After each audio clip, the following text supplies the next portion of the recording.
আজকেও একাদশে নাই সাব্বির রহমান। কেমনটা লাগে বলেন তো ভিউয়ার্স। ঢাকা ক্যাপিটালস আজকে নিজেদের তৃতীয় ম্যাচে খুলনা টাইগার্সের বিপক্ষে টস জিতে শুরুতে বোলিং করার সিদ্ধান্ত নিয়েছে।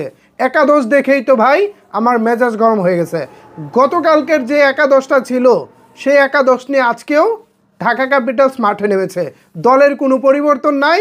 সেই লিটন দাস, সেই তানজিদ হাসান তামিম, যারা কিনা একের পর এক ডাব্বা মেরে যাচ্ছে।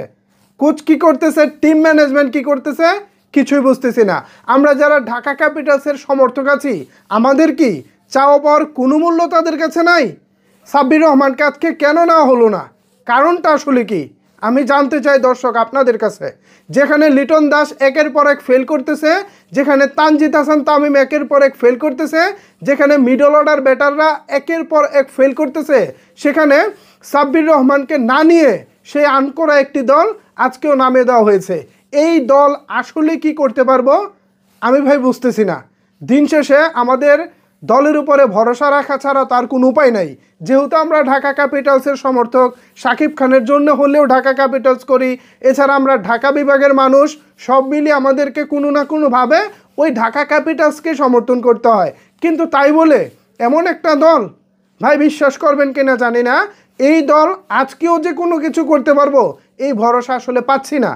কিন্তু দিন শেষে এদেরকেই সাপোর্ট করতে হবে, এদের জন্যই হই হুল্লোড় করতে হবে। এখন আমাদের এই আবেগ, এই ভালোবাসার মূল্য আদৌ ঢাকা টিম দিবে কি না মনে হয় না দিবে তারা। যদি তারা দিত তাহলে সাব্বির রহমানকে তারা বসিয়ে রাখতো না।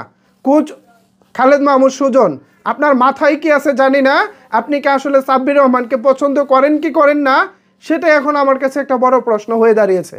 আপনি কোচ, এখানে আপনার ব্যক্তিগত ভালো লাগা মন্দ লাগাকে দূরে সরিয়ে সাব্বির রহমানকে তো খেলানো উচিত ছিল।